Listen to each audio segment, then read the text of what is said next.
और जुलाई महीने की इंपॉर्टेंट जीके में आज का सबसे पहला क्वेश्चन क्या है, उड़ीसा राज्य मंत्रिमंडल ने भारत की संविधान की 8वीं अनुसूची में शामिल होने के लिए किस भाषा की सिफारिश की है। स्टूडेंट, उड़ीसा की राज्य सरकार है वो एक भाषा को 8वीं अनुसूची में शामिल करने के लिए आवाज उठा रहे हैं। तो मुझे बताएंगे कौन सी भाषा को आवाज उठाने के लिए आवाज उठा रहे हैं। कुकी भाषा। आपने मुझे ये बताना है कि भारत की 8वीं अनुसूची में कितनी भाषाओं को मान्यता प्राप्त है। 22 भाषाओं को मान्यता प्राप्त है। आप मुझे ये भी बताइए कि इनमें से इंग्लिश है, इसमें क्या इन 22 भाषाओं में इंग्लिश है? नहीं है। इन 22 भाषाओं में आपको इंग्लिश नहीं नजर आ रही। जब हमारे देश का कॉन्स्टिट्यूशन लिखा गया था तब मूल कॉन्स्टिट्यूशन में कितनी भाषाएं थी? 14 भाषाएं थी। मूल कॉन्स्टिट्यूशन में कितनी भाषाएं थी? 14 भाषाएं थी। 1967 में सिंधी भाषा को ऐड कर दिया गया।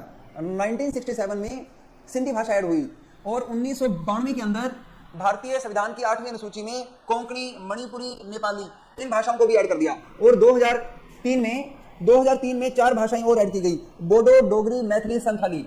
बोडो, डोगरी, मैथिली, संताली। इस प्रकार से ये भाषाएं होगी 22। अब भारतीय संविधान की 8वां जो शेड्यूल है उसमें 8th शेड्यूल में 22 भाषाएं हैं। नेक्स्ट क्वेश्चन की तरफ आते हैं। अभी इंडिया के अंदर एक फ्लाइंग ट्रेनिंग ऑर्गेनाइजेशन शुरू किया गया है, यानी कि जहां पर कि हवाई जहाज उड़ाने की ट्रेनिंग दी जाएगी। आप मुझे ये बताना है कि DGCA, department of civil aviation, कोई व्यक्ति हवाई जहाज उड़ाने की ट्रेनिंग लेना चाहता है तो एक ट्रेनिंग ऑर्गेनाइजेशन सरकारी शुरू किया गया है। बताएंगे ये कहां पर फ्लाइंग ट्रेनिंग ऑर्गेनाइजेशन को मंजूरी मिली है? ये तमिलनाडु में मिली है। ये मंजूरी कहां पर दी गई है? तमिलनाडु में दी गई है। अगला क्वेश्चन आप मुझे ये बताएंगे कि क्वेश्चन आता है कि ग्लोबल फायर पावर के अनुसार दुनिया में सबसे शक्तिशाली सैन्य बल किस देश के पास है? किस देश की मिलिट्री पावरफुल है? दुनिया में सबसे ज्यादा पावरफुल जो देश है वो यूएसए है। यूएसए की मिलिट्री सबसे ज्यादा पावरफुल है। 2 नंबर पे यूएस के बाद में रशिया आता है। 2 नंबर पे रूस की मिलिट्री नंबर 2 पे मानी जाती है। नंबर 3 पे मानी जाती है चीन की आर्मी मिलिट्री। और चौथा देश भारत है। मैंने आपको बताया था कि भारत का नंबर 4th ही है। बहुत सारी लिस्ट में भारत का नंबर 4 नंबर पे ही है। तो इसमें सबसे बड़ा सैन्य बल किस देश का है? वो यूनाइटेड स्टेट्स का है, यूनाइटेड स्टेट्स ऑफ अमेरिका का। आपके सामने लिस्ट आ गई है, आप देख सकते हैं। इंडिया 4th प्लेस पे है। नेक्स्ट क्वेश्चन पे आते हैं। अभी मैक्स लाइफ इंश्योरेंस ने कौन से बैंक के साथ में एक पार्टनरशिप की है? मैक्स लाइफ इंश्योरेंस ने कौन से बैंक के साथ में टाई अप किया है? डीसीबी बैंक के साथ में टाई अप किया है। डीसीबी बैंक के साथ में टाई अप किया है। आप मुझे बताएंगे कि बैंक का इंश्योरेंस, आपने मुझे बताना है बैंक का इंश्योरेंस। बैंक का इंश्योरेंस क्या होता है? कि बीमा उत्पाद बेचने वाला बैंक, बीमा प्रोडक्ट बेचने वाला बैंक, बीमा प्रोडक्ट बेचने वाला बैंक, बैंक सेलिंग ए इंश्योरेंस प्रोडक्ट। जब कोई बैंक बीमा पॉलिसी बेचता है तो इसे क्या कहा जाता है? बैंक का इंश्योरेंस कहते हैं। नंबर 1 कंसेप्ट होता है कि बैंक किसी बीमा कंपनी का कॉर्पोरेट, बैंक क्या करता है? कॉर्पोरेट एजेंट बन जाता है और अपने जो एम्प्लॉय होते हैं उनको बोलता है कि बीमा बेचो, तो ये कहलाता है कॉर्पोरेट एजेंट कहलाता है। एक क्या होता है कि जब कोई बैंक जो है अपनी बीमा कंपनी खोल लेता है, जैसे कि पीएनबी ने खोल लिया मेटलाइफ। पीएनबी ने कौन सी खोल ली? मेटलाइफ खोल ली। और इस तरह से एचएसबीसी ने भी खोल लिया है। तो बहुत सारे बैंकों ने अपनी अपनी खोल ली है बीमा कंपनी। तो इसे बोलते हैं इंश्योरेंस अंडर राइटिंग बोलते हैं। इसे बोलते हैं इंश्योरेंस अंडर राइटिंग बोलते हैं। और अभी जो आपके सामने आ रहा है ये क्या चीज कहलाता है? इस सौदे को कहते हैं रेफरल्स कहते हैं। रेफरल इसको क्या कहते हैं? रेफरल्स के नाम से बुलाते हैं। रेफरल इसको बुलाते हैं, रेफरल के नाम से बुलाते हैं। अब जो है डीसीबी बैंक के अंदर मैक्स लाइफ इंश्योरेंस कंपनी का एजेंट बैठ जाएगा और वो उनके कस्टमर को बीमा उत्पाद बेचेगा। तो ये ऐसा जो सौदे होते हैं उनको क्या कहते हैं? रेफरल्स के नाम से बुलाते हैं। अगले क्वेश्चन पे आते हैं। तो डीसीबी बैंक के साथ मैक्स लाइफ इंश्योरेंस ने, आप मुझे बताएंगे अभी सुप्रीम कोर्ट में 2 नए जजों का अपॉइंटमेंट हुआ है। 2 नए जज सुप्रीम कोर्ट में आए हैं। आप मुझे बताएंगे सुप्रीम कोर्ट के 2 नए जज कौन से आए? सुप्रीम कोर्ट के 2 नए जज बने हैं, कौन से बने हैं? सुप्रीम कोर्ट के 2 नए जज बने हैं, उनका नाम है उज्जवल बुयान और इसके अलावा जो नाम है एस वेंकट नारायण भट्टी। अब मैं आपसे सुप्रीम कोर्ट के बारे में कुछ बात आपसे पूछ लेता हूं। उज्जवल बुयान और एस वेंकट नारायण, आप मुझे बताएंगे सुप्रीम कोर्ट में कितने जज बैठते हैं? सुप्रीम कोर्ट में कितने जज बैठते हैं? सुप्रीम कोर्ट भारत की सबसे बड़ी अदालत है। सुप्रीम कोर्ट में बैठते हैं 34 जज बैठते हैं। सुप्रीम कोर्ट में कितने बैठते हैं? जज बैठते हैं 34 जज सुप्रीम कोर्ट में बैठते हैं। सुप्रीम कोर्ट में कितने बैठते हैं? जज बैठते हैं 34 जज सुप्रीम कोर्ट में बैठते हैं। अब आप मुझे बताएंगे कि सुप्रीम कोर्ट के सीजीआई का नाम बताएंगे, सुप्रीम कोर्ट के चीफ जस्टिस ऑफ इंडिया का नाम बताएंगे। ये मैक्सिमम सीटें हैं, 34 सीटें मैक्सिमम है। सुप्रीम कोर्ट की सीजीआई का नाम है डीवाई चंद्रचूड़ है। डीवाई चंद्रचूड़ है। ये भारत के 50वें सीजीआई है। ये भारत के 50 नंबर के चीफ जस्टिस ऑफ इंडिया है। अब आप मुझे बताएंगे सुप्रीम कोर्ट में जो जज हैं उनकी अपॉइंटमेंट कौन सी प्रणाली के द्वारा होती है? सुप्रीम कोर्ट का जो होता है ना जज, वो कॉलेजियम सिस्टम के आधार पर अपॉइंट होता है। सुप्रीम कोर्ट के जजों की नियुक्ति कौन से सिस्टम पर होती है? कॉलेजियम सिस्टम पर होती है। कॉलेजियम सिस्टम का हेड कौन होता है? कॉलेजियम सिस्टम का हेड जो होता है वो होता है सीजीआई होता है। चंद्रचूड़ है, ये इसका हेड होगा। ये हमारे देश के राष्ट्रपति को रिकमेंडेशन देगा कि ये 2 नए जज बनाए जाएं और फिर जजों की जो ये करता है, सिफारिश करता है, ये रिकमेंडेशन देता है राष्ट्रपति को। ये सिफारिश देगा राष्ट्रपति को कि इनको सीजीआई, इनको सुप्रीम कोर्ट का जज बना दो। फिर राष्ट्रपति बनाएगा जज। इसकी घोषणा कौन करता है? राष्ट्रपति द्वारा घोषणा की जाती है कि ये 2 नए जज सुप्रीम कोर्ट में बनेंगे। तो सुप्रीम कोर्ट के जो जज है उनका अपॉइंटमेंट कौन करता है? राष्ट्रपति करता है। किसकी सिफारिश पे करता है? कॉलेजियम की सिफारिश पे करता है। कॉलेजियम का हेड कौन होता है? चीफ जस्टिस ऑफ इंडिया होता है। आज तक भारत में 50 सीजीआई बन चुके हैं और इसमें से कोई महिला नहीं है। आज तक जितने भी चीफ जस्टिस भारत में बने हैं उसमें कोई महिला नहीं बनी। आप मुझे बताएंगे 2027 तक कौन सी महिला सुप्रीम कोर्ट की सीजीआई बन सकती है? 2027 तक भारत की पहली महिला सीजीआई बनेगी बी.वी. नागरत्ना। ये भारत की सीजीआई बन सकती है 2027 में, और ये देश की पहली महिला सीजीआई होगी। आज तक 50 के 50 सीजीआई में सब पुरुष हैं, सारे के सारे पुरुष हैं, कोई महिला नहीं बनी। अगले क्वेश्चन पे आते हैं। अगला क्वेश्चन आता है कि स्पेस एक्स के जो मालिक है एलोन मस्क है, इन्होंने एक आर्टिफिशियल इंटेलिजेंस स्टार्टअप खोला है। आप मुझे बताएंगे उस आर्टिफिशियली इंटेलिजेंस स्टार्टअप का नाम क्या है? XAI है। आप जानते हैं कि एलन मस्क अपनी हर चीज का नाम एक्स से शुरू करता है। अभी इसने ट्विटर का लोगो भी बदल दिया है। ट्विटर के लोगो में जो चिड़िया होती थी उसको उड़ा दिया है और उसकी जगह क्या लगा दिया है? एक्स लगा दिया है। अब इसका लोगो क्या है? एक्स है। साक्षी पूछ रही है कि सीजीआई का कार्यकाल कितना होता है? सीजीआई 65 साल की उम्र तक रहता है। जब तक इसकी उम्र 65 साल हो जाती है उस समय तक वो जज रहता है। आप मुझे ये बताएंगे कि एलन मस्क के बेटे का नाम भी एक्स है। हाँ बिल्कुल सही है, एक्स। एलन मस्क के बेटे का नाम भी एक्स है, ये भी हमने देखा। आप देखेंगे कि पहले एलन मस्क ने चैट जीपीटी में भी पैसे लगाए थे, वो उसके फाउंडर थे, लेकिन उन्होंने अब इसके ही कंपटीशन में एक नई ऐप खोल दी है, एक नया एआई बनाया है, XAI उसका नाम है। आगे देखेंगे, अगले क्वेश्चन पे आते हैं कि मल्टी डायमेंशनल पॉवर्टी इंडेक्स निकाला गया है, ग्लोबल मल्टी डायमेंशनल पॉवर्टी। आप मुझे बताएंगे जो गरीबी होती है, गरीबी बताएंगे मल्टी डायमेंशनल होती है या नहीं होती? गरीबी होती है मल्टी डायमेंशनल। जब किसी के पास गरीबी होती है तो गरीबी बहुत सारी बीमारियां लेके आती है। गरीबी अशिक्षा भी लेके आती है। गरीबी होगी तो बच्चों को पढ़ाया नहीं जाता, अशिक्षा भी होती है।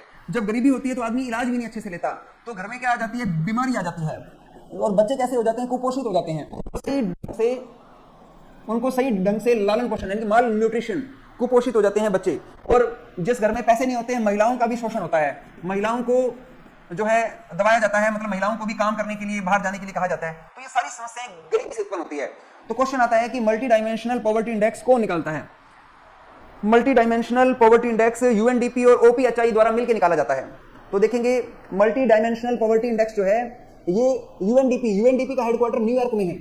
यूएनडीपी का हेडक्वार्टर कहां पर है? न्यूयॉर्क में है। और एक Oxford property and human development initiative इसके द्वारा मिलकर निकाली जाती है। तो इसका आंसर सी है, ये बहुत इंपॉर्टेंट है, मल्टी डायमेंशनल है ये। और आप देखेंगे कि इस बार की रिपोर्ट में ये बोला गया है कि भारत ने अपने आप को बड़ा सुधार किया है। भारत ने 15 सालों में अपने जो स्थान था, 15 सालों में भारत का जो रैंक था वो काफी नीचे होता था, भारत ने उसे 50% इंप्रूव किया है। भारत ने 15 सालों में अपना जो रैंक है उसे 50% अच्छा किया है। भारत ने 15 सालों में अपने रैंक को 50% हाफ क्या कर दिया है? सुधार लिया है। मतलब क्या है कि अगर इस इंडेक्स में भारत का स्थान जो अब रैंक है, पहले इसे दुगना रैंक होता था, अब भारत उसे हाफ पर ले आया, आधा भारत ने सुधार किया है। और आप जानते हैं कि दुनिया की 18% पॉपुलेशन जो है, 18% जो पॉपुलेशन है वो 110 देशों में गरीबी रेखा से नीचे ही है, मल्टी डायमेंशनल पॉवर्टी वाली। तो 110 देशों में हालात बहुत बुरे हैं। दुनिया के 110 देशों के हालात जो हैं वो बहुत बुरे हैं, ये इस रिपोर्ट में कहा गया है। चलो आगे बढ़ते हैं। अभी दुनिया के चीफ इलेक्शन कमिश्नरों की एक बैठक हुई है। भारत के सीईसी का नाम बताइए। भारत के चीफ इलेक्शन कमिश्नर का नाम क्या है? भारत के चीफ इलेक्शन कमिश्नर का नाम है राजीव कुमार है। भारत के चीफ इलेक्शन कमिश्नर का नाम राजीव कुमार है। और राजीव कुमार, इस तरह से हर देश का एक चीफ इलेक्शन कमिश्नर होता है। अब इन सारे विश्व, अब दुनिया के अंदर एक ना हुई है association of world election bodies की एक मीटिंग हुई है। दुनिया भर के इलेक्शन बॉडीज को बुलाया गया। भारत की तरफ से राजीव कुमार ने भाग लिया। ये मीटिंग कहां पर हुई थी? ये मीटिंग हुई थी कोलंबिया की कार्टेगाना में हुई है। कोलंबिया की कार्टेगाना में हुई है। कोलंबिया में कहां पर हुई है? कार्टेगाना। आप मुझे बताएंगे कोलंबिया की राजधानी क्या है? कोलंबिया की राजधानी का नाम है बोगोटा। कोलंबिया की राजधानी का नाम है बोगोटा है। कई बार राजधानियां भी एग्जाम में आ जाती हैं। कोलंबिया की राजधानी का नाम है बोगोटा। और आप मुझे बताएंगे कोलंबिया किस उद्योग के लिए प्रसिद्ध है? कोलंबिया रबड़ उद्योग के लिए प्रसिद्ध है। कोलंबिया जो है वो कौन से उद्योग के लिए प्रसिद्ध है? रबड़ उद्योग के लिए प्रसिद्ध है। तो ये मीटिंग कहां पर हुई है? कोलंबिया में हुई है। और कोलंबिया कौन सा देश है? दक्षिणी अमेरिका का देश है, ये साउथ अमेरिकन देश है। कोलंबिया देश जो है ये साउथ अमेरिका का देश है। और भारत के राजीव कुमार ने इस मीटिंग में भाग लिया था। आप देख सकते हैं कोलंबिया के बारे में भी लिखा गया। आगे अगले क्वेश्चन पे आते हैं। अगला क्वेश्चन क्या कहता है? अगला क्वेश्चन ये कहता है कि एक व्यक्ति है अभी एक्सपायर हो गए हैं, उस व्यक्ति को गोल्डन ग्लेशियन के नाम से भी बुलाते थे। इस व्यक्ति को क्या कहते थे? गोल्डन ग्लेशियन के नाम से भी बुलाते थे। इस व्यक्ति का नाम था लुइस सुआरेज मिरामोंटेस। कितना अच्छा नाम है। इस आदमी का नाम था लुइस सुआरेज, सुअर याद कर लो, लुइस सुआरेज और मिरामेंटोस। मेंटोस की गोलियां आती है छोटे छोटे बच्चों के लिए। तो ये आदमी किस खेल का खिलाड़ी था? ये सुआरेज फुटबॉल का खिलाड़ी था। और ये पहला स्पेन का खिलाड़ी था जिसे कि best footballer of the year का अवार्ड मिला था। तो बताएंगे बेस्ट फुटबॉलर ऑफ ईयर का अवार्ड कौन सा इनमें से जो किसी फुटबॉलर को मिलता है? सर्वश्रेष्ठ फुटबॉलर को देते हैं। सर्वश्रेष्ठ फुटबॉलर को दिया जाने वाला अवार्ड होता है बैलन डी'ओर है। कुछ बच्चे ये कह रहे हैं कि फुटबॉल वर्ल्ड प्लेयर, ऐसा कोई अवार्ड होता ही नहीं है, क्योंकि फुटबॉल जो है वहां पर फुटबॉल का सबसे बड़ा जो अवार्ड होता है वो बैलन डी'ओर है। तो ये स्पेन का एकमात्र ऐसा खिलाड़ी था और इसका नाम क्या था? इसका नाम था लुइस सुआरेज मिरामेंटोस। तो मोंटेस ये मेंटोस खाता हुआ, इसने कौन सा अवार्ड जीता है? बैलन डी'ओर। ये बेस्ट फुटबॉलर को दिया जाता है। आप मुझे ये बताएंगे कि फीफा का मुख्यालय कहां पर है? ये फीफा ये अवार्ड देता है। फीफा फुटबॉल की बड़ी संस्था है। कल मैंने आपको फीफा का हेडक्वार्टर बताया था, ज़ुरिक। बिल्कुल सही जवाब है। अब इस साल के बैलन डी'ओर पुरस्कार किसे मिला है? इस साल का बैलन डी'ओर पुरस्कार किसे मिला है? 2022 का मेसी को मिला था। मेसी को मिला था, लियोनेल मेसी, जिसने कि अर्जेंटीना को वर्ल्ड कप जिताया, फुटबॉल वर्ल्ड कप जिताया था। वैसे सबसे ज्यादा बार क्रिस्टियानो रोनाल्डो को मिला। अगेन देखते हैं अगला क्वेश्चन आता है। अगला क्वेश्चन आता है क्वांटम कंप्यूटिंग का क्वेश्चन आता है। अगला क्वेश्चन है क्वांटम कंप्यूटिंग। आगे आने वाला जो जमाना है वो किसका होगा? क्वांटम कंप्यूटिंग का होगा। अगला जमाना क्वांटम कंप्यूटिंग का होगा। और आप जानते हैं कि पहले भारत में बाइनरी नंबर्स पर काम होता था। बाइनरी नंबर्स 0-1 वाले होते हैं। कंप्यूटर किस पे काम करते हैं? 0-1 पे काम करते हैं। लेकिन जो क्वांटम कंप्यूटिंग में 0-1 के बीच की अवस्था पे भी क्या होता है? काम होता है।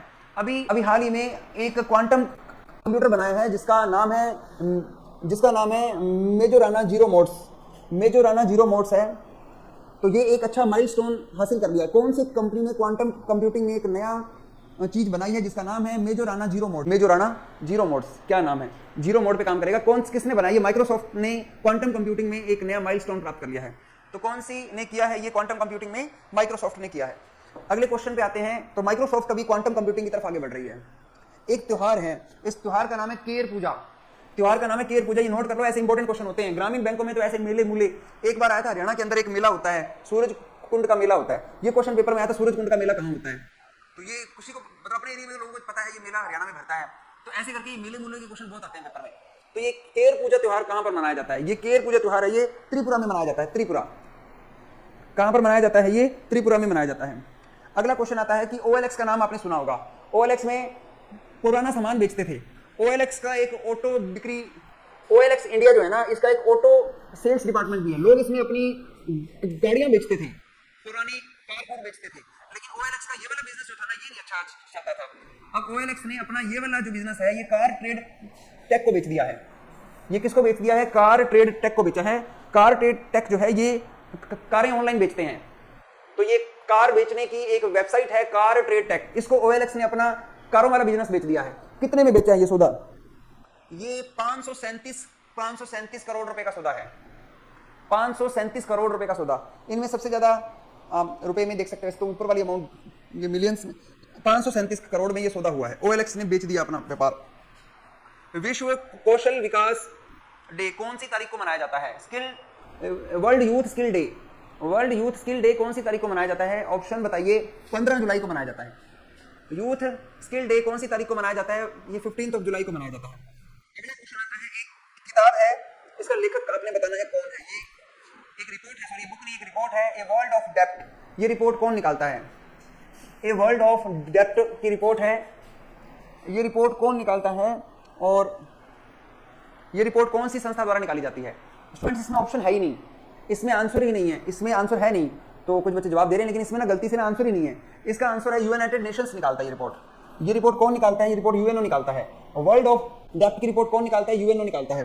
तो आइए हम देखते हैं इसका आंसर। जो वैसे IMF लिखा है, लेकिन मैंने इसको जब रिसर्च किया तो ये रिपोर्ट जो है ये यूनाइटेड नेशंस की रिपोर्ट है।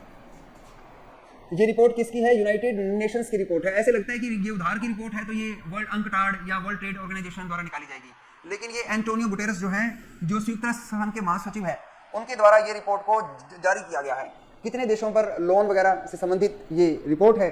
आइए हम देखते हैं, आगे देखते हैं विज्ञान भवन के बारे में। नई दिल्ली में आसियान देशों के पारंपरिक चिकित्सा पर एक सम्मेलन हुआ है। आप मुझे बताएंगे ट्रेडिशनल मेडिसिन, आसियान देशों ने ट्रेडिशनल मेडिसिन पर एक कॉन्फ्रेंस की है। आपने मुझे बताना है कि ट्रेडिशनल मेडिसिन पर पारंपरिक उपचार पद्धति कौन कौन सी? आयुष है। आयुष, भारत में पहले आयुष से इलाज होता था। आयुष का मतलब है आयुर्वेदा, योगा एंड नेचुरोपैथी, यूनानी, सिद्धा और होम्योपैथी। आपने मुझे बताना है कि WHO ने भी ऐसा ही एक मीटिंग की है ट्रेडिशनल मेडिसिन पर। वो कहां पर की है? WHO ने भी ट्रेडिशनल मेडिसिन पर एक समिट बुलाई है, वो कहां पर बुलाई है? गुजरात में बुलाई है। स्थान बता दीजिए। चलो कुछ बच्चे गुजरात में कहां पर बुलाई है? मेरे ख्याल से इसका जवाब है गांधीनगर है। कहां पर ये मीटिंग होनी है? गांधीनगर में होनी है। ये तो WHO की है, वर्ल्ड हेल्थ ऑर्गेनाइजेशन की है। ये आसियान की मीटिंग है, ये इंडिया में होनी है। ये होगी, ये नई दिल्ली में हो चुकी है। अब आप मुझे आसियान के देश बताओ। आसियान में कितने देश हैं? आसियान का हेडक्वार्टर जकार्ता में है। इंडोनेशिया की जकार्ता में आसियान का हेडक्वार्टर है। आसियान में 10 देश हैं। TV clip of MBBS, TV clip of MBBS, ये 10 देश भारत आए थे। टीवी का मतलब है थाईलैंड, वियतनाम। टीवी का मतलब है थाईलैंड और वियतनाम। आप मुझे बताएंगे क्लिप की फुल फॉर्म क्या है? क्लिप की फुल फॉर्म क्या होती है? Cambodia, Laos, Indonesia, Philippines. Cambodia, Laos,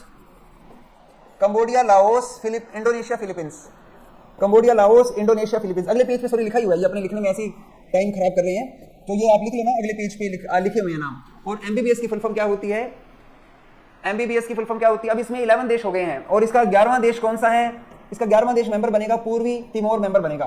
पूर्वी तिमोर। आपने M की फुल फॉर्म बतानी है। मलेशिया, बर्मा, ब्रुनई और सिंगापुर। मलेशिया है क्या? म्यांमार है। म्यांमार तो है ही। तो अगले पेज पे 10 के 10 नाम आ गए। Indonesia, Malaysia, Philippines, Singapore, Thailand, Brunei, Vietnam, Laos, Myanmar, Cambodia. हमारा जो ट्रिक है ना, उसमें 2 लिखे हुए हैं, बी लिखे हुए हैं, 2 बी हैं, जबकि इसमें एक ही बी दिखाई दे रहा है, ब्रुनई। MBBS हमने लिखा था ना, MBBS की फुल फॉर्म है मलेशिया, ब्रुनई, ये बर्मा है। म्यांमार को बर्मा भी कहते हैं, बर्मा।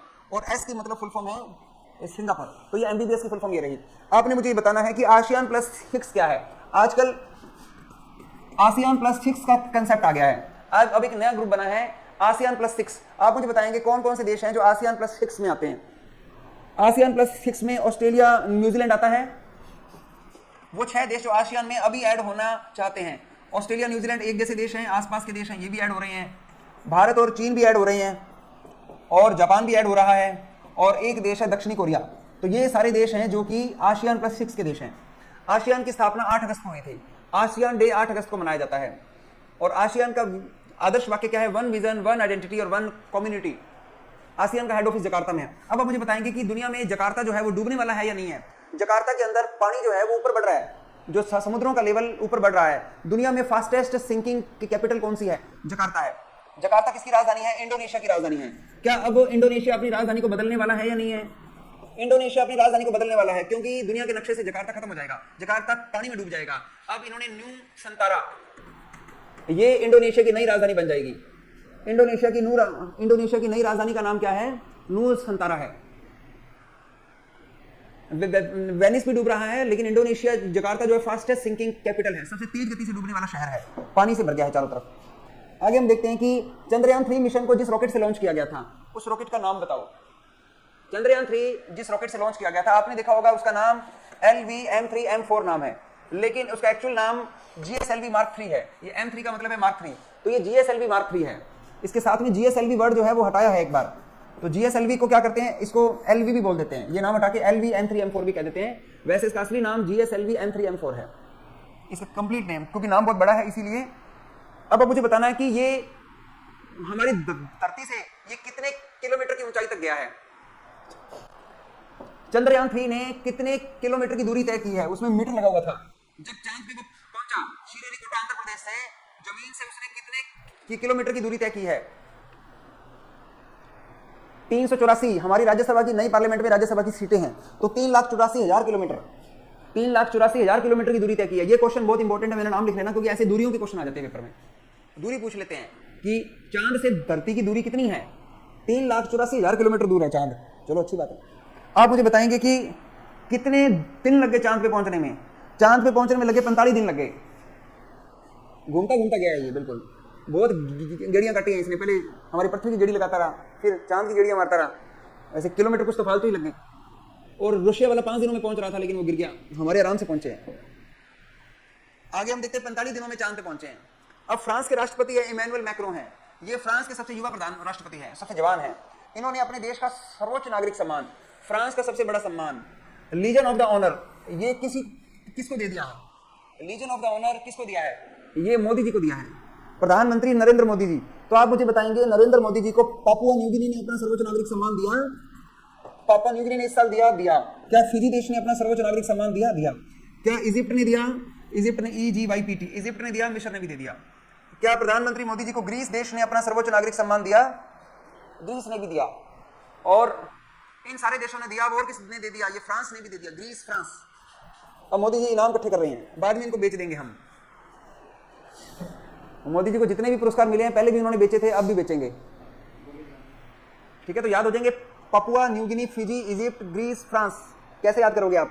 न्यू गिनी, फिजी, ई की मात्राएं लगी, उधर इजिप्ट आ गया, ग्रीस, मिस्र, कर लोगे याद? ये अभी 2023 में 5 देशों ने दे दिया मोदी जी को इनाम।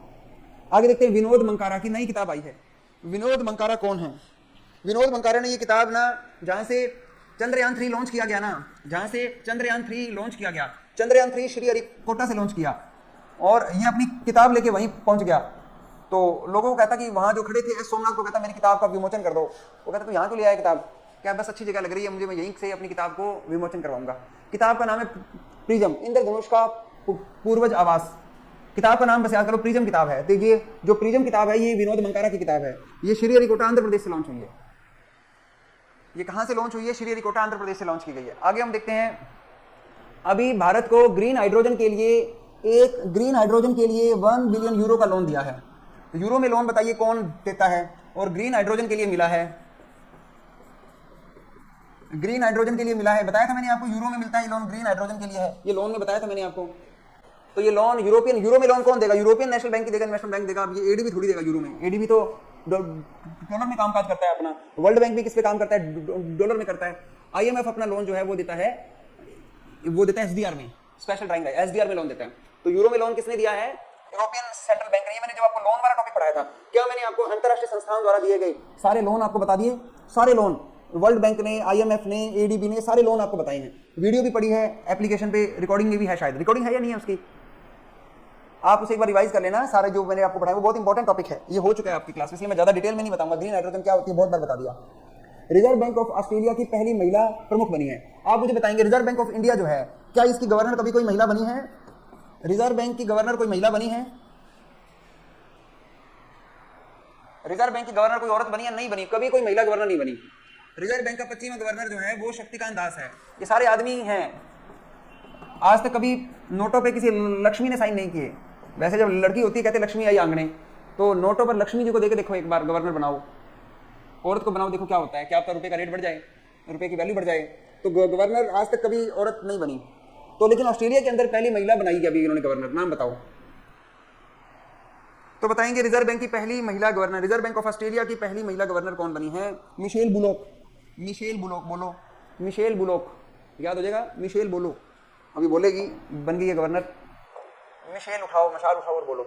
चलो आगे देखते हैं, भौगोलिक सूचना पंजीकरण, ज्योग्राफिकल इंडिकेशन रजिस्ट्री ने अभी जीआई टैग दिया है। तमिलनाडु के कौन से डिस्ट्रिक्ट के अंदर ये अथूर का पान मिलता है? पान, आप जानते हैं कि भारत में बहुत सारे पान मिलते हैं, जैसे खाई के पान, बनारस वाला, बनारसी पान है, खुल जाए बंद अकल का ताला। आपने अमिताभ बच्चन का सॉन्ग नहीं सुना डॉन फिल्म का, खाई के पान बनारस वाला, खुल जाए बंद अकल का ताला? तो ये बनारसी पान किस जगह का जीआई टैग है? पहले ये मुझे बताओ। बनारसी पान भी इसी साल जीआई टैग मिला है। बनारस मतलब वाराणसी है, ये यूपी का जीआई टैग है। आप मुझे बताएंगे, ये पान एक बिहार का भी पान है, बिटर लीफ है। बिटर लीफ कौन सा पान है? मगही पान। कौन सा पान है? मगही पान। मगही पान किसका जीआई टैग है? बिहार का। बहुत सारे प्रकार के पान होते हैं, एक तो मगही पान होता है, बनारसी पान होता है। ये कौन सा पान है? अथूर का पान है। इनको भी जीआई टैग मिल चुका है। अभी अथूर पान को जीआई टैग मिला है। अथूर पान मिला है थुथु कोड़ी। क्या नाम? थुथु कोड़ी। कौन सी जगह है? थुथु कोड़ी। कोड़ी कहां पर है? ये कहां पर है? तमिलनाडु में है। इसको मिला है जीआई टैग। आगे देखते हैं, मानव हाथी संघर्ष मुद्दे का समाधान करने के लिए आप मुझे बताएंगे कि आप पिछले साल एक हाथी को कुछ लोगों ने क्या खिला दिया? बॉम्ब। उनके खाने वाले सामान में क्या डाल दिया? बॉम्ब डाल दिया। खाने वाले सामान में डाल दिया, बॉम्ब डाल दिया, और फिर उस बॉम्ब को हाथी के पेट में जोर से फोड़ा। लोगों को बजा आया कि बहुत अच्छा पटाखा बजा, लेकिन उस हाथी के पेट में बच्चा भी था। हाथी भी मर गई और उसका बच्चा भी मर गया। तो अब ऐसी समस्याएं ना आए, तो मानव हाथी संघर्ष को रोकने के लिए अब एक योजना शुरू की, अभियान शुरू किया है, गजय कोठा। क्या नाम है? गजय कोठा नाम से अभियान शुरू किया है, जहां पर मानव और हाथी एक साथ मिलकर रहेंगे। ये कहां पर अभियान शुरू किया है? ये असम में शुरू किया है। आप मुझे नेशनल पार्क बताएंगे, फटाफट मुझे नेशनल पार्क बताएंगे। असम में कौन कौन से नेशनल पार्क है? फटाफट मुझे बताएंगे। कौन बता सकता है? असम में नेशनल पार्क बता सकता है जो? क्या काजीरंगा अभयारण्य असम में है? क्या औरंगा नेशनल पार्क है? औरंगा नेशनल पार्क है, मानस राष्ट्रीय उद्यान है, मानस है, यस मानस भी है, क्या रायमोना है, क्या डिब्रूगढ़ है, चल नहीं रहा, डिब्रूगढ़ है, का दिहंग पटकाई है, दिहंग पटकाई नेशनल पार्क है, क्या नामेरी नेशनल पार्क है, ये इंग्लिश में भी मिल जाएंगे आपको। तो यहां पर 7 नेशनल पार्क है, तो यहां पर 7 नेशनल पार्क है, काजीरंगा भी है, औरंगा भी है, मानस भी है, रायमोना भी है, डिब्रूगढ़ भी है, दिहंग पटकाई भी है और नामेरी है। इसको याद कैसे करेंगे? याद करेंगे, 2 भाई बहन थे, एक का नाम था मानस, जो लड़के का नाम मानस था, उसकी सिस्टर का नाम मोना था, रायमोना। इनके पापा चाय का काम करते थे, पापा इनके चाय का काम करते थे, तो इन्होंने चाय के लिए ना इनको कहा कि बेटा अब ना अपने चाय की पैकिंग करनी है, चाय अपनी एक्सपोर्ट करेंगे, चाय की पैकिंग करनी है। मानस को तो काजी रंग की दे दी, चाय दे दी, और मोना को ऑरेंज रंग की दे दी चाय कि तुम पैकिंग करो। मानस ने तो इनको डिब्बों में डाल दिया, काजी रंग की चाय को मानस ने डिब्बों में डाल दिया, डिब्रूगढ़ डिब्बों में डाल दिया। लेकिन मोना जो था, जैसे ही औरंग की चाय को डिब्बों में डालने लगी, वो पटका दी उसने क्या कर दी, चाय को पटका दिया और वो चाय गिर गई और रोने लग गई। तो मानस कहता बहना ना मेरी ना तेरी, कोई बात नहीं, अपने मिलके यही चाय इस्तेमाल कर लेंगे, ना मेरी ना तेरी क्या है। तो याद हो गया आपको सारे नेशनल पार्क। ये नेशनल पार्क, वैसे नेशनल पार्कों के सारे ट्रिक्स मैंने क्लास में तो बताए हुए हैं, अभी दिन थोड़े हैं तो सारे नेशनल पार्क जो है नहीं बता सकते, तो ये हर राज्य का एक ट्रिक है। चलो एक छोटा सा और उड़ीसा एग्जाम में आ जाता है, उड़ीसा के नेशनल पार्क देख लेते जल्दी जल्दी। उड़ीसा इंपॉर्टेंट है। क्या उड़ीसा में सिमलीपाल नेशनल पार्क है? क्या उड़ीसा में सिमलीपाल नेशनल पार्क है? और बताइए कौन सा नेशनल पार्क है? भीतर कनिका नेशनल पार्क है, भीतर कनिका नेशनल पार्क है, और चिल्का तो झील है। ये सारे नेशनल पार्कों की बात कर रहे हैं। 2 ही नेशनल पार्क है यहाँ पे उड़ीसा में, 2 ही नेशनल पार्क है उड़ीसा में, 2 ही नेशनल पार्क है। इसको याद कैसे करेंगे? एक आदमी ने क्या ली, पहले शुरू में जब नए नए मोबाइल फोन आए थे तो BSNL की सिम मिलती थी फ्री में, तो एक और वो सिम ब्लैक में मिलती थी। एक आदमी ने ब्लैक में BSNL की सिम ली, एक आदमी ने ब्लैक में BSNL की क्या ली, सिम ली। सिम मिलते ही वो उड़ने लग गया, उड़ने लग गया। आज मैं ऊपर, आसमान नीचे, आज मैं आगे, जमाना है पीछे, उड़ने लग गया। अब वो घर पे आया, उसने फोन में सिम डाली और घर में अंदर बैठ के, भीतर बैठ के उसने जो है फोन चलाया, तो फोन नहीं चला, रेंज नहीं आई। बाद में उसको पता चला BSNL का मतलब भीतर से नहीं लगेगा, भीतर से नहीं लगेगा, भीतर से कनेक्ट नहीं होगा। तो याद हो गया भीतर कनिका नेशनल पार्क, भीतर कनिका। तो सिम ली, लेते ही उड़ने लग गया, लेकिन घर पे आके पता चला भीतर से कनेक्ट नहीं होता, भीतर से नहीं लगेगा BSNL। तो बारह वो जब भी फोन आता बाहर भागता। तो ये उड़ीसा के नेशनल पार्क हो गए। तो इस तरीके से नेशनल पार्कों को आप देख लेना। ये हमने असम के कर लिए, ये हाथियों वाला इंपॉर्टेंट क्वेश्चन था, तो कोई ना कोई आ सकता है। चलो आगे और भी नेशनल पार्कों के सारे ट्रिक्स करेंगे हम बाद में। आगे हम देखते हैं कि किस संगठन सरकारी निकाय ने राज्यों के लिए निर्यात तैयारी के लिए अभी एक एक्सपोर्ट प्रिपेयर्डनेस इंडेक्स निकाला है। भारत के कौन से स्टेट के अंदर एक्सपोर्ट के लिए तैयारियां अच्छी है? प्रिपेयर्डनेस का मतलब तैयारी अच्छी है। क्या राज्य, ये रिपोर्ट क्या कहती है? ये रिपोर्ट कहती है कि भारत के कौन से राज्य में एक्सपोर्ट के लिए सारी सुविधाएं हैं। अभी राजस्थान में भी आपने देखा होगा भारतमाला रोड बन गई है, ये गुजरात तक जोड़ती है। इधर हम जाएंगे तो सूरतगढ़ के पास में एक ऐसी रोड बनी है जो कि जो गुजरात का जो पोर्ट है, कौन सा पोर्ट है, लोथल या जामनगर, नाम भूल गया, उस पोर्ट तक सीधी जाती है। जामनगर है या पता नहीं कौन से पोर्ट तक सीधे जाती है वो रोड। ये सूरतगढ़ से रोड निकलती सीधी, तो मतलब ये एक्सपोर्ट के लिए अच्छा है। लेकिन राजस्थान में एक कमी है, बिजली की कटौती बहुत होती है। अभी भी शायद लाइट ना चली जाए, लाइट बहुत जाती है। लॉजिस्टिक कॉस्टिंग भी राजस्थान में बहुत ज्यादा है। तो इस इंडेक्स ये जारी किया गया। ये इंडेक्स कौन जारी करता है? नीति आयोग जारी करता है। ये नीति आयोग द्वारा जारी किया जाता है, एक्सपोर्ट प्रिपेयर्डनेस इंडेक्स जारी किया जाता है। अगले क्वेश्चन पे आते हैं। आईसीसी आप जानते हैं कि दुनिया की सबसे बड़ी, भारत की सबसे बड़ी अदालत सुप्रीम कोर्ट है। भारत में सबसे बड़ी अदालत क्या है? सुप्रीम कोर्ट है। और भारत में एक ही सुप्रीम कोर्ट है। भारत में हाई कोर्ट जो है, भारत में 25 हाई कोर्ट है। भारत में कितने हाई कोर्ट हैं? 25 हाई कोर्ट हैं। हर राज्य में एक हाई कोर्ट है लगभग। राजस्थान का हाई कोर्ट जोधपुर में है, पंजाब हरियाणा का एक ही हाई कोर्ट है, चंडीगढ़ में है। और दुनिया की सबसे बड़ी अदालत अंतरराष्ट्रीय अदालत होती है। अंतरराष्ट्रीय अदालत जो है वो 2 प्रकार की है।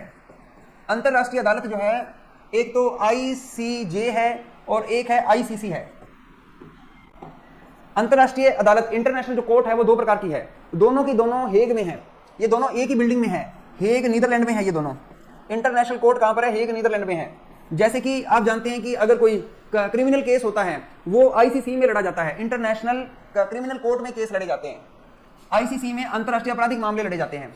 और जब कोई दीवानी मामले होते हैं जो जो जो कि सिविल कोर्ट, जो सिविल केस होते हैं वो आईसीजे में लड़े जाते हैं। जैसे मान लीजिए भारत ने पाकिस्तान का पानी रोक दिया। अभी भारत का पानी, अभी आपको पता है पाकिस्तान में पानी, जब पाकिस्तान अलग हुआ था तो भारत के साथ एग्रीमेंट हुआ था कि तुम हमारा पानी नहीं रोकोगे, तो भारत बहुत सारा पानी जो है वो जम्मू पाकिस्तान को पहुंचाता है। फिर अगर यहाँ पानी रोक ले तो वो प्यासे मर जाएंगे। तो अगर भारत से जाने वाला पानी जो पाकिस्तान जा रहा है उसको रोक के डैम बढ़ा ले और पानी को थोड़े समय के लिए रोक दे, तो पाकिस्तान भारत पे केस करेगा। ये केस आईसीसी में लड़ा जाएगा या आईसीजे में लड़ा जाएगा। ये इंटरनेशनल केस है, भारत पाकिस्तान के खिलाफ वाला केस है। ये आपराधिक केस तो नहीं है, ये तो पानी का केस है, तो ये आईसीजे में लड़ा जाएगा। ये एक दीवानी मामला है, ये सिविल केस है।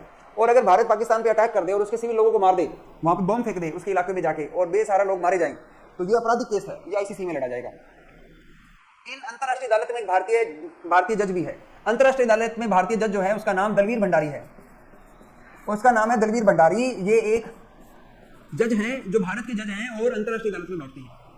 आप मुझे बताएंगे अब कौन सा दिन आपराधिक डे के रूप में घोषित किया गया है? अपराध वाला डे कौन सी तारीख को होता है? आपराधिक डे कौन सी तारीख को होता है? ये 17 जुलाई को अपराध वाला दिन है। 17 जुलाई को कौन सा डे मनाया जाता है? आपराधिक डे मनाया जाता है। चलो कोई बात नहीं। नेल्सन मंडेला का जन्मदिन कौन सी तारीख को होता है? देखो आप जानते हैं कि 12 जुलाई को होती है मलाला डे होता है। 12 जुलाई को मलाला, 18 जुलाई को मंडेला। आप ऐसे करना, जुलाई का महीना ही याद कर लो।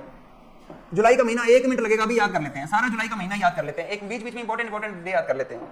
1 जुलाई को होता है एसबीआई डे, 1 जुलाई को सीए डे, 1 जुलाई को डॉक्टर डे, 11 जुलाई को जनसंख्या पॉपुलेशन डे, 11 जुलाई को पॉपुलेशन डे, 12 जुलाई को मलाला डे, 18 जुलाई को मंडेला डे। मेन डे पढ़ा देता हूं, बाकी एडजस्ट कर लेना बीच में से। 24 जुलाई को इनकम टैक्स डे, 24 जुलाई को इनकम टैक्स डे, 24 जुलाई को इनकम टैक्स डे। आप मुझे बताना है कि हेपेटाइटिस डे कौन सी तारीख को होता है? हेपेटाइटिस डे कौन सी तारीख को होता है? 28 को होता है क्या हेपेटाइटिस डे? एक बीमारी होती है हेपेटाइटिस, पीलिया होता है, पीलिया को कहते हैं। और आप मुझे बताएंगे कि UN friendship day, UN friendship day, UN friendship day कौन सी तारीख को होता है? 30 जुलाई को मनाया जाता है UN friendship day. UN friendship day 30 जुलाई को। ये सारे डे को याद करते हैं। एक बार एक परिवार में 3 लोग थे, एक दोस्त थे, 3 दोस्त थे। वो 10वीं तक तो साथ पढ़ते थे। 11वीं में आके एक ने तो ले ली आर्ट्स, एक ने ले ली कॉमर्स ले ली और एक ने ले ली साइंस। जो आर्ट्स वाला बच्चा था वो तो एसबीआई में नौकरी लग गया, जो कॉमर्स वाला था वो सीए बन गया और साइंस वाला डॉक्टर बन गया। अब एकदम नोटबंदी हो गई, जो स्टेट बैंक में नौकरी लगा था उसके पास जनसंख्या आ गई, सारे लोग आ गए नोट बदलने के लिए। जनसंख्या, बैंक में भीड़ बहुत हो गई, पॉपुलेशन बढ़ गई एकदम, वो परेशान हो गया। उसने क्या किया, अपने 2 असिस्टेंट रख लिए, एक मलाला और एक मंडेला। वैसे ऐसे ले जा नहीं सकते बैंक में, लेकिन उसने नोट गिनने के लिए मलाला मंडेला को लगा लिया, उसका काम सेट हो गया। जो सीए था उसके चक्कर लगने लगे इनकम टैक्स ऑफिस में। नोटबंदी में लोगों के पास में इनकम टैक्स के नोटिस आने लगे, जैसे बैंक में पैसे जमा करवाते उनके पास नोटिस आ जाते, उसके चक्कर इनकम टैक्स ऑफिस में लगे। डॉक्टर के पास में हेपेटाइटिस के मरीज बढ़ गए। ये सारे लोग अपने अपने प्रोफेशन में बिजी हो गए और अनफ्रेंड हो गए, आपस में क्या हो गए, अनफ्रेंड हो गए। कहानी याद होगी आपको? बीच में बहुत सारे डे छोड़ दिए। मैंने 1 जुलाई को आपको जीएसटी डे भी बताया है और मैंने कल आपको पोस्ट वर्कर डे भी बताया था, पोस्ट ऑफिस के वर्कर डे भी बताया था, और मैंने आपको बहुत सारे डे बताए थे, बहुत छोड़े भी हैं। जैसे ये वाला डे, नेल्सन मंडेला डे कौन सी तारीख को होता है? तो 18 जुलाई को होता है। नेल्सन मंडेला का डे कौन सी तारीख को होता है? 18 जुलाई को होता है। आगे देखते हैं, G20 के शेरपाओं की बैठक हो रही है। G20 के शेरपा, तीसरी शेरपा बैठक हो रही है। शेरपा, हमारा शेर कौन है? G20 का शेर कौन है? अमिताभ कांत है। G20 का शेर कौन है? अमिताभ कांत है। तो अब मुझे बताएंगे, ये शेरपा है हमारे देश का G20 का। अभी थोड़े दिन बाद G20 की बैठक होनी है, जिस दिन आपका एग्जाम है उसी दिन G20 की बैठक है, ठीक है। तो ये G20 की शेरपाओं की बैठक अभी किस स्थान पर हुई है? जुलाई में। G20 की शेरपाओं की जो बैठक है कहां पर हुई है? दिल्ली में आयोजित हुई है। ये G20 की सॉरी हम्पी में, सॉरी दिल्ली नहीं, दिल्ली में नहीं, ये हम्पी में आयोजित हुई, हम्पी में, हम्पी में। ये दिल्ली नहीं है, हम्पी है। आप मुझे बताएंगे कि अमिताभ कांत जो हैं, क्या ये नीति आयोग के सीईओ थे इससे पहले? क्या इससे पहले ये नीति आयोग के सीईओ थे? ये नीति आयोग के एक्स सीईओ हैं, नीति आयोग के एक्स सीईओ हैं। आपको मुझे बताना है कि नीति आयोग के अब सीईओ कौन है? नीति आयोग के अब सीईओ का नाम क्या है? कोई बता सकता है मुझे? स्टूडेंट्स, आप लोगों को वीडियो की रिकॉर्डिंग अभी हो रही है, क्लास खत्म होते ही ये वीडियो आपको सफलता 360 एप्लीकेशन पे मिल जाएगी। और आप लोग इस वीडियो, पिछली सारी वीडियो पढ़ी है, 2-3 बार देखो वीडियो को, आपको 2 गुना स्पीड में, वैसे भी मैं 1.5 गुना स्पीड में तो पढ़ा ही रहा हूँ, तो आप उसे 1.5 गुना और आगे बढ़ा लो, तो जल्दी जल्दी रिवाइज करना आसान हो जाता है। पूरी पीडीएफ को पढ़ने से पहले 1 घंटे का वीडियो होता है, 2 गुना स्पीड में चलाओगे, आधे घंटे में पूरी हो जाएगी। आधे घंटे में वीडियो पूरी हो जानी है, पूरा याद भी हो जाएगा। एग्जाम से पहले रिवाइज कर लेना। तो आपने जरूर देखनी है। मैगजीन भी डाली गई है सारी। कंप्यूटर की पीडीएफ जो मैंने आपको कहा था इंपॉर्टेंट, वो भी तैयार है, लेकिन उसको भी थोड़ा सा कर रहे हैं, उसको समराइज कर रहे हैं, और वो भी कल पढ़ा देंगे आपको। नीति आयोग की अब सीईओ का नाम है BVR सुब्रमण्यम है। जो सुमन बेरी है वो उपाध्यक्ष है। सुब्रमण्यम, क्या नाम है? BVR सुब्रमण्यम। BVR सुब्रमण्यम नीति आयोग के एक्स सीईओ हैं।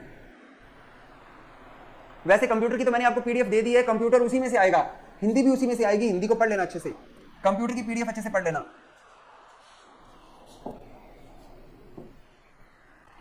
कौन सा देश आसियान की ट्रीटी को, एमईटी कोऑपरेशन को स्वीकार करने के लिए आधिकारिक रूप से 51वां बन गया है? आसियान देशों ने अब एक ट्रीटी की है कि आपस में लड़ाई नहीं करनी। इस लड़ाई को इसको कहते हैं treaty of Amity and cooperation. ये धीरे धीरे एक कोऑपरेशन बढ़ा रहा है। अभी आसियान ने 51 देशों के साथ एग्रीमेंट कर लिया कि तुम आपस में नहीं लड़ोगे। अभी 51वां देश बताओ कौन सा है जो इसमें ऐड हो गया है? ये शांति के लिए एक समझौता हुआ है। 51वां देश है सऊदी अरब। ये आसियान की ट्रीटी को मान गया है कि तो ठीक है हम नहीं लड़ेंगे। तो ये एक शांति समझौता है आसियान का। भी आसियान के बारे में मैंने आपको बताया है। अभी चीन, रूस और ईरान ने भारत को जलाने के लिए एक नौसेना अभ्यास किया है। हमें जलाने के लिए किया है। रूस कभी हमारा दोस्त होता था, आजकल हम अमेरिका की तरफ बढ़ रहे हैं, तो वो रूस हमसे नाराज है। वो चीन के साथ मिलकर, ईरान के साथ मिलकर एक जॉइंट मिलिट्री एक्सरसाइज कर रहा है भारत के पास में। भारत के पास एक गल्फ ऑफ ओमान नाम से एक सागर है, वहां पर उन्होंने किया है। भारत को बड़ी जलन हुई है इससे। तो आप मुझे बताएंगे कि ये इसका नाम क्या रखा उन्होंने? इसका नाम रखा है सिक्योरिटी बॉन्ड। जेम्स बॉन्ड नहीं, सिक्योरिटी बॉन्ड। इस जो ये नौसेना अभ्यास है इसका नाम है सिक्योरिटी बॉन्ड है। सिक्योरिटी बॉन्ड नाम से ये अभियान इन्होंने किया है। नेक्स्ट आता है कि भारत ने भी एक अभ्यास किया है मंगोलिया की सेनाओं के साथ, हम हमेशा करते हैं। इसका नाम है, 1 साल इंडिया में होता है, 1 साल मंगोलिया में होता है। मंगोलिया की राजधानी का नाम उलन बटेर है। उलन बटेर मंगोलिया की राजधानी है, उलान बटेर में हुआ है उलन बटेर। तो ये हमारा एक सेना का अभ्यास है, ये मंगोलिया के साथ करते हैं। ये हम चीन को जलाने के लिए करते हैं, क्योंकि चीन की मंगोलिया से बनती नहीं है। इसका नाम नोमाडिक एलिफेंट है। इसका नाम नोमाडिक एलिफेंट है। अब ये उलान बटेर में हुआ है। इस साल ये उलान बटेर में हुआ, अगले साल भारत में होगा। ये रहा उलान बटेर मंगोलिया में है, यहां पर हुआ है ये। आप जानते हैं कि एक बैंक होता था, एक HDFC था, एक HDFC होता था, एक था HDFC बैंक। HDFC ने क्या बनाया? HDFC बैंक बनाया। HDFC ने बनाया HDFC बैंक, और फिर एक दिन क्या हो गया? रिवर्स मर्जर हो गया। क्या हो गया? रिवर्स मर्जर हो गया। यानी कि जो बच्चा था वो बाप को खा गया। मतलब ये जो जिसने HDFC ने जिसको बनाया और इसने इसको क्या कर लिया? अपने अंदर समा लिया। ये रिवर्स मर्जर है, उल्टा मर्जर हो गया। छोटी कंपनी ने बड़ी कंपनी को खरीद लिया। मतलब छोटी कंपनी इतनी बड़ी हो गई कि HDFC से भी बड़ी हो गई। इसको रिवर्स मर्जर कहते हैं। जब इसने HDFC बैंक ने HDFC को खरीदा, तब इसका मार्केट शेयर हो गया 100 बिलियन कैपिटलाइजेशन हो गया। मार्केट वैल्यू कितनी हो गई? 100 बिलियन मार्केट कैप इसका हो गया। और सिर्फ दुनिया में सिर्फ 6 ऐसे बैंक हैं जिनका मार्केट कैप जो है वो इतना बड़ा है। इतनी कंपनियों की बात कर रहे हैं जिसका 100 बिलियन मार्केट कैप है। 100 बिलियन मार्केट कैप की भारत में सिर्फ रिलायंस है और TCS है। अब चौथी क्या बन गई है? HDFC बैंक बन गई है। HDFC बैंक 3 नंबर पे आ गया है मार्केट कैप में। तो भारत में सबसे अधिक पैसा जो है वो रिलायंस के पास है।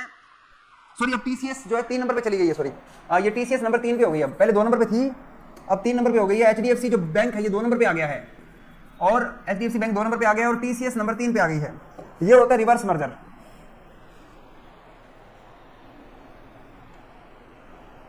खुशबू बासेल के बारे में मैं कल दोपहर वाली क्लास में बताता हूँ। कल दोपहर में 12 बजे की क्लास में बासेल नॉर्म्स पढ़ेंगे।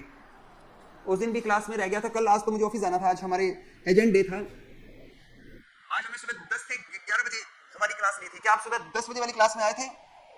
आज सुबह जो मैंने 10 बजे क्लास ली थी सभी आए थे। याशिका आई थी, खुशबू आई थी, और नुबाना भी थी। सभी थे, सभी स्टूडेंट थे, सभी यस यस यस कह रहे हैं। नमन से लेकर और प्रियंका से लेकर और कुमुद से लेकर सभी बच्चे, मिस्टर डी, सोनू, पुनिया सब थे। चलो सभी क्लास लगा रहे हैं ना। आपको 2 लिंक आते हैं, एक सुबह का लिंक आता है, एक शाम का लिंक आता है। तो दोनों आपने क्लास लगानी है। सुबह बैंकिंग की क्लास होती है। आज मैंने सुबह की क्लास में मैंने आपसे पूछा था भारत में कितनी करेंसी चेस्ट हैं और भारत में कितने कॉइन डिपो हैं। तो मुझे इसका आंसर बताएंगे। भारत में कितनी करेंसी चेस्ट हैं और कितने कॉइन डिपो हैं? याशिका का जवाब लगभग ठीक है, और कुछ बच्चों ने जवाब दे दिए हैं। 4 ही है भारत में करेंसी। एक तो राइसनगर में भी है। ये क्या कह रहे हो? पूरे भारत में 4 है और 2 राइसनगर में है। ऐसे थोड़ी हो सकता है।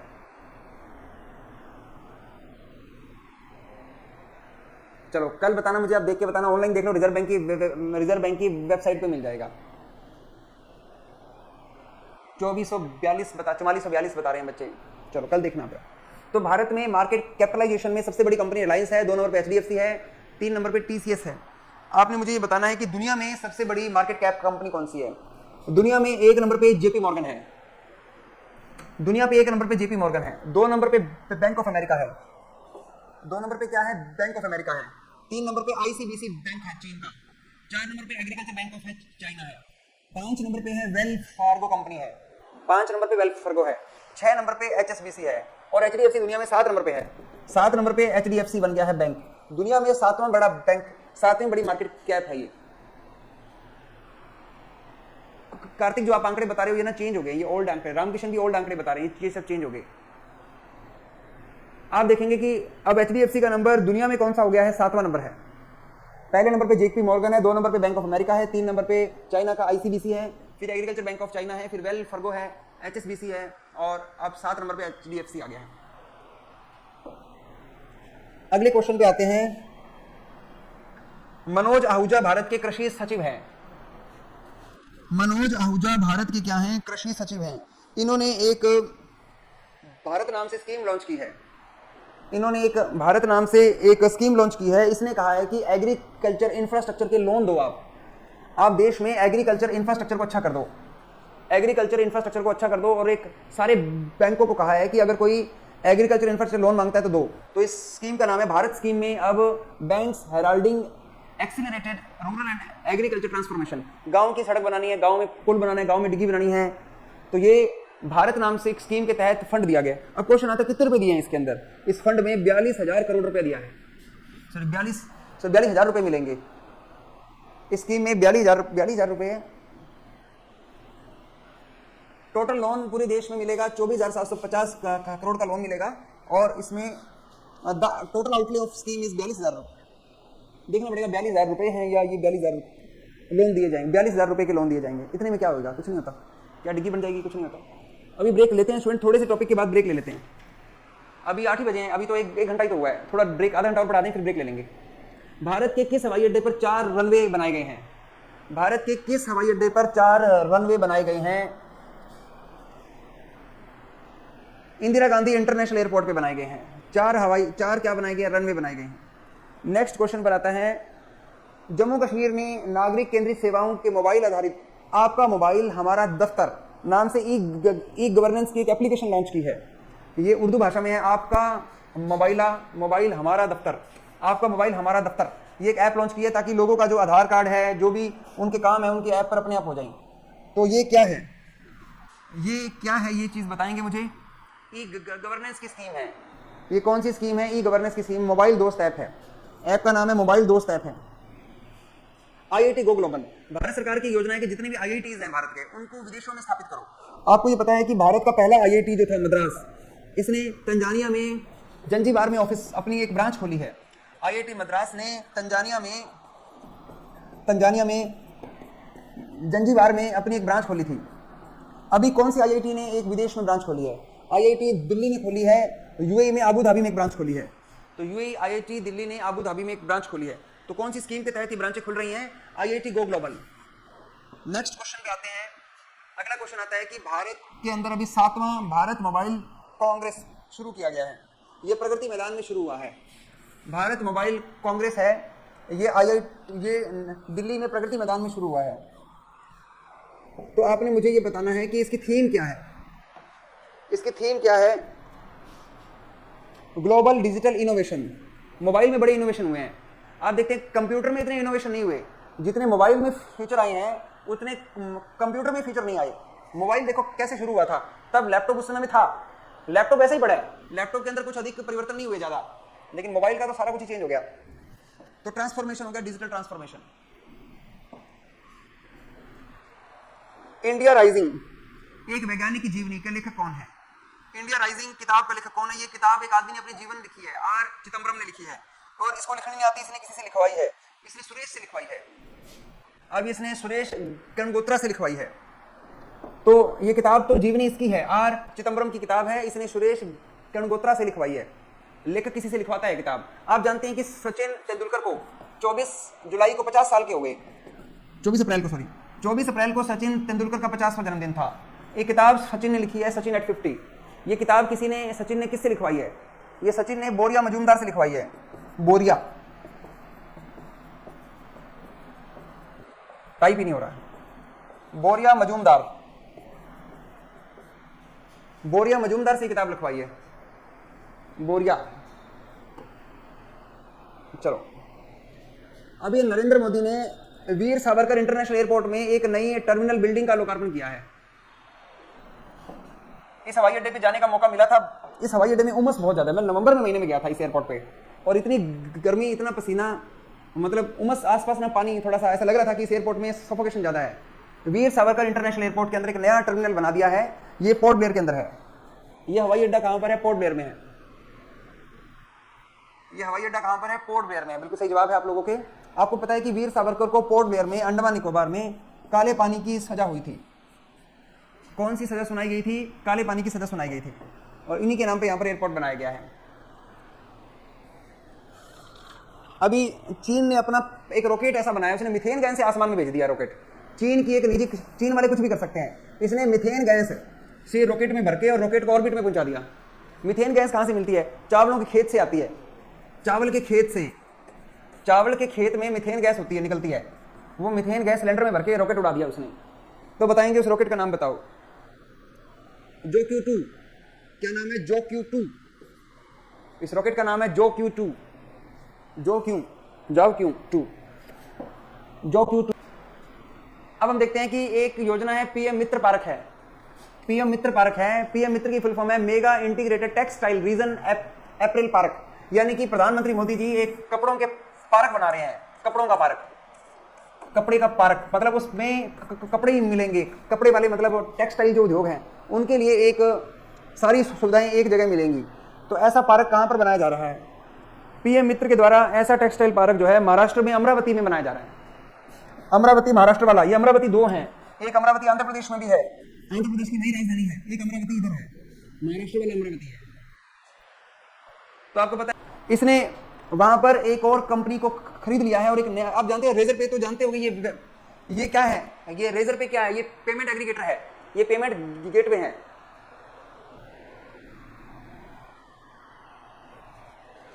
ये एक क्या है? पेमेंट गेटवे है। अगर आप सफलता 360 एप्लीकेशन पे कोर्स खरीदते हो, तो जब आप कोर्स का पेमेंट डालते हो तो ये किस पे चला जाता है? ये चला जाता है, ये रेजर पे चला जाता है। देखा होगा आपने।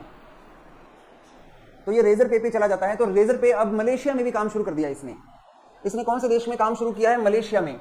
और आप मुझे बताएंगे मलेशिया के अंदर इसका बिजनेस किस नाम से है? इसने वहां पे एक कंपनी को खरीद लिया है रेजर पे ने, उसका नाम है क्यूरलिक बाय रेजर पे। क्यूरलिक बाय रेजर पे इसको खरीदा है। तो मलेशिया के अंदर रेजर पे के बिजनेस का नाम है क्यूरलिक बाय रेजर पे। अब पिछला क्वेश्चन बता देता हूं मैं एक बार दोबारा। अमरावती के अंदर महाराष्ट्र में पीएम मित्र नाम से एक पार्क, टेक्सटाइल पार्क बनाया गया है। पीएम मित्र की फुल फॉर्म क्या है? प्रधानमंत्री integrated textile reason and April park. अगर कोई क्वेश्चन छूट जाएगा तो उसकी पीडीएफ से आप देख लेना। बस आगे अभी देखते हैं विश्व शतरंज दिवस 20 जुलाई को क्यों मनाया जाता है? 20 जुलाई को शतरंज दिवस इसलिए मनाया जाता है क्योंकि फीडे की स्थापना हुई थी इस दिन फाइड की स्थापना की गई थी 1924 में। इस दिन क्या बनाया गया था? फाइड। शतरंज की सबसे बड़ी संस्था का नाम है फाइड। फाइड नुसाने में है, कल आपको बताया था। तो इस दिन फाइड बना था। 20 जुलाई को अंतरराष्ट्रीय मून डे क्यों मनाया जाता है? चांद दिवस क्यों मनाया जाता है? नील आर्मस्ट्रॉन्ग और बज एल्ड्रिन चांद पे गए थे। तो first human land on moon, मानव किस पे गया था? चांद पे गया था। चलो चंदा मामा दूर के, ये बज एल्ड्रिन। और आपको पता है कि बज एल्ड्रिन की अभी फिर शादी हुई है 92 साल की उम्र में। ये जीवित है बज एल्ड्रिन। नील आर्मस्ट्रॉन्ग तो मर चुका है और ये शादियां रचा रहा है बज एल्ड्रिन। 92 साल की उम्र है, पैर कब्र में है, किसी की जिंदगी खराब कर रहे हैं सब। चलो आगे बढ़ो। अब हम देखते हैं, आगे देखते हैं। वित्त मंत्रालय ने प्रमोद रावत की सेबी के कार्यकारी निदेशक के रूप में कार्यरत है और इसे अभी कौन से अथॉरिटी के अंदर मेंबर अपॉइंट किया है? आप जानते हैं कि भारत में गुजरात में गांधीनगर में गिफ्ट सिटी है। गुजरात के गांधीनगर में गिफ्ट सिटी है और यहाँ पर IFSCA भी है। IFSCA भी है। और इसके चेयरमैन का नाम बताओ। कल मैंने आपको बताया था, राजा था। क्या नाम था राजा का? इसके चेयरमैन का नाम बताओ। राजा का नाम बताओ। आईएफएससी राजा रमन, बिल्कुल सही जवाब है। आईएफएससी के राजा का नाम है राजा रमन है। कौन बना है? प्रमोद रावत है। आईएफएससी का मेंबर कौन बना है? प्रमोद रावत है। अगले क्वेश्चन पे आते हैं। अभी भारत का जो यूपीआई है, तो ये सब्जी बेचने वाले भी, तो ये अब भारत का यूपीआई बड़ा अच्छा चल रहा है। अभी आरबीआई ने यूपीआई के लिए किस देश के साथ में एग्रीमेंट कर लिया है? अब यूपीआई किस और देश में पहुंच गया? वैसे बहुत सारे देशों में पहुंच गया है। अब ये यूएई में भी जानते हैं कि कॉमनवेल्थ खेल जो हैं, कॉमनवेल्थ खेल 2022 में बर्मिंघम में हुए थे। राष्ट्रमंडल खेल जो हैं वो 2022 में राष्ट्रमंडल खेल जो हैं बर्मिंघम इंग्लैंड में हुए थे। पता होगा आपको, बर्मिंघम इंग्लैंड में हुए थे 2022 के, और 2026 के विक्टोरिया में होने हैं। तो 2026 के कॉमनवेल्थ गेम्स विक्टोरिया ऑस्ट्रेलिया में होने हैं। खेल सबसे ज्यादा ऑस्ट्रेलिया ने आयोजित करवाए हैं। ऐसा क्वेश्चन आ जाए कि सबसे ज्यादा कॉमनवेल्थ खेल किस देश में हुए हैं? ये ऑस्ट्रेलिया में ही हुए हैं। भारत में तो एक बार हुए हैं, बड़े औखे हुए थे। दिल्ली में हुए थे, 2010 में हुए थे। खेल में अंग्रेजों के जो अंडर में देश थे वो भाग लेते हैं। ऐसे देश जो ब्रिटिश एम्पायर के देश हैं वो हिस्सा लेते हैं। और महारानी एलिजाबेथ अंग्रेजों की रानी, वो रुपया लगाया करती थी। तो अब ये 26 वाले ऑस्ट्रेलिया में, ऑस्ट्रेलिया कहता है पैसे नहीं है, कोस्ट नहीं है मेरे पास, अब पैसे नहीं है, पैसे देने तो दे दो मुझे, मेरे पास पैसे नहीं है। तो ऑस्ट्रेलिया क्या कहता है? कोस्ट ऑफ इवेंट, कि मेरे पास अब कोस्ट नहीं है, मेरी अर्थव्यवस्था डाउन है, मैं नहीं दे सकता। अब नीति आयोग के 30वें संस्करण में किस भारतीय राज्य ने 2022 के निर्यात तैयारी सूचकांक में 80.88 के समग्र स्कोर के साथ पहला स्थान हासिल किया है? अभी मैंने आपको बताया था export preparedness index NITI Aayog जारी करता है। ये कौन जारी करता है? नीति आयोग। कौन से राज्य में आयोग एक्सपोर्ट के लिए अच्छा है सब कुछ? तो भारत में एक्सपोर्ट के लिए सबसे अच्छा है तमिलनाडु है। सबसे अच्छी जगह कौन सी है? तमिलनाडु है। तमिलनाडु नंबर 1 पर है। 2 नंबरी कौन है? तो आपने देखा कि ये तीसरे एडिशन में टॉप नंबर पे कौन है? तमिलनाडु है। उसके बाद में महाराष्ट्र है, उसके बाद कर्नाटक है। कर्नाटक नंबर 3 पर है। तो ये एक्सपोर्ट में बात हो गई। आगे देखते हैं, भारत में खाने पीने के सामान का रेगुलेटर फसाई है। आप देखेंगे हर खाने पीने के सामान पे फसाई लिखा जाता है। फसाई की चेयरपर्सन कौन है? गंजी कमलावी राव है। गंजी कमलावी राव। क्या ये बात मैंने आपको बताई थी? खाने पीने के सामान की जो चेयरपर्सन है वो कौन है? गंजी कमलावी राव है। अब दुनिया भर के फूड रेगुलेटर्स का एक सम्मेलन हुआ है जो खाने पीने के सामान की हमारी, तो ग्लोबल फूड रेगुलेटर सम्मेलन का आयोजित कहाँ किया गया? ये नई दिल्ली में। आगे देखते हैं, बस अभी ब्रेक ले लेते हैं। 79 साल की उम्र में केरल के पूर्व मुख्यमंत्री मर गए हैं। क्या नाम है इनका? ये जो मर गए हैं, ये नाम है ओमान चांडी। ये केरल के पूर्व मुख्यमंत्री थे, चांडी जी। अब ये नहीं रहे। ओमान चांडी एक्सपायर हो गए हैं। अमिताभ बच्चन ने सहारा, एक कंपनी थी सहारा के लोगों के पैसे बहुत पड़े हैं। सहारा ने जगह जगह से पैसे इकट्ठे किए हैं और लोगों को दिए नहीं। अब सहारा में जिनके पैसे जमा हैं उनको वापस करने के लिए पोर्टल बनाया। आप में से किसी के पैसे सहारा में थे क्या जमा? सहारा में कितने लोगों ने? सहारा में बहुत लोगों के, सोनू, रेखा। तो ये अब आपको खुशी की बात है, पैसे मिलने वाले हैं। पैसे मिलने वाले हैं। अब एक नया पोर्टल बना है। बताओ कौन सा पोर्टल है? सहारा के पैसे लौटाने वाला CRCS पोर्टल है। 25वें एशियाई एथलेटिक्स चैंपियनशिप 2023 का आयोजन कहां पर किया गया है? एशियाई एथलेटिक्स चैंपियनशिप जो है वो कहां पर? एथलेटिक्स आपको पता है ये दौड़ के गेम है और 12 से 16 जुलाई के बीच हुई थी।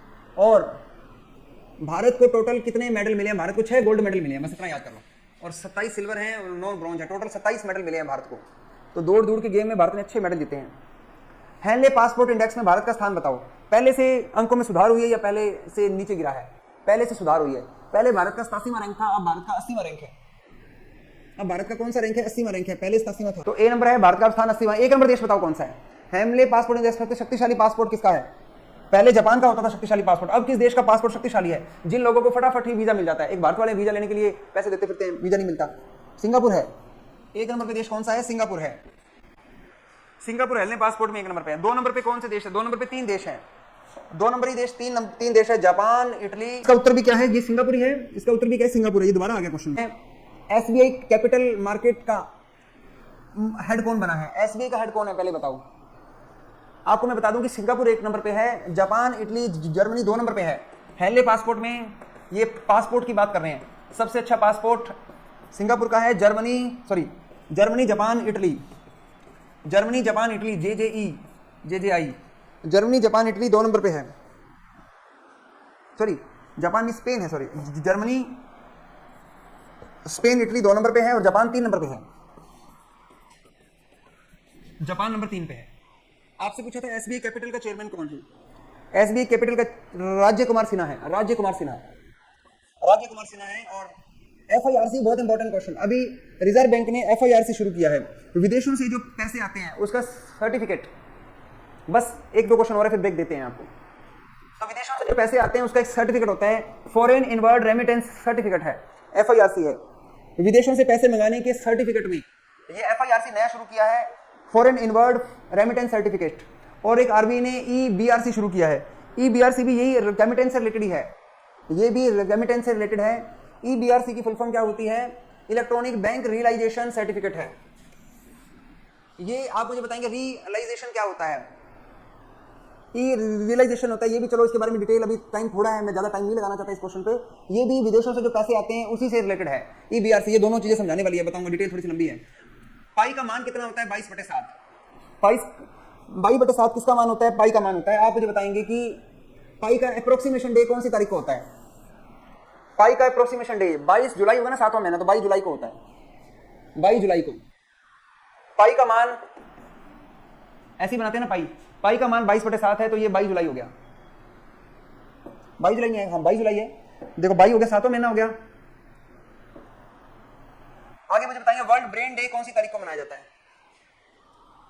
वर्ल्ड ब्रेन डे कौन सी तारीख को मनाया जाता है? आपको मैं बता दूं कि अगर आपसे पाई डे पूछ ले ओनली, अभी तो पाई अप्रोक्सीमेशन डे था, अगर आपसे अकेला पाई डे पूछ ले तो 14 मार्च है, क्योंकि 22/7 का मान 3.14 होता है। तीसरा महीना मार्च होता है और ये होगी 14 तारीख। तो अकेला पाई डे पूछे तो 14 मार्च है। अगर पाई अप्रोक्सीमेशन डे पूछे तो ये 22 जुलाई है। तो ये 22 जुलाई है, ये दोनों याद कर लेना। बस अभी मैं PDF बना देता हूं, बस 2-3 छोटे छोटे क्वेश्चन है। ग्लोबल मैरीटाइम इंडिया का सम्मेलन काम वो पूछ रहा है क्या? ब्रेन डे रह गया। ब्रेन डे भी 22 जुलाई को ही मनाया जाता है। जिस दिन पाई का डे, पाई अप्रोक्सीमेशन डे होता है, उसी दिन ये दिमाग वाला डे भी मनाया जाता है, 22 जुलाई को मनाया जाता है। बस लास्ट क्वेश्चन आज का, बस इसके बाद नहीं पढ़ेंगे, एक बार रोकेंगे, बच्चे बड़े भूख लग रही है। ग्लोबल मैरीटाइम इंडिया सम्मेलन का आयोजन कहां पर किया गया है? ग्लोबल मैरीटाइम इंडिया का सम्मेलन, आप मुझे बताओगे ये लोथल में क्या किया गया था? लोथल में, कल मैंने आपको लोथल के बारे में भी कुछ बताया था। लोथल में गुजरात में क्या किया गया है? लोथल गुजरात में क्या किया गया है, कोई मुझे बता सकता है? कल आपको बताया था लोथल में गुजरात में म्यूजियम बनाया है। शाबाश, खुशबू ने सबसे पहले जवाब दिया है। यहां पर एक मैरीटाइम म्यूजियम बनाया गया है। अगर आपसे पूछा जाए मैरीटाइम म्यूजियम ये कहां पर बनाया गया है? ये लोथल में बनाया गया है। और ये एक मीटिंग का आयोजन कहां पर किया गया? ये नई दिल्ली में आयोजित किया, ये प्रगति मैदान की नई दिल्ली में। अब और ऐसे करके QR पे जाएं, एक लिंक आएगा, इस पर क्लिक करें और फिर ये क्रोम पे क्लिक कर दीजिए, PDF बन जाएगी। बस इतना सा काम आपने करना है।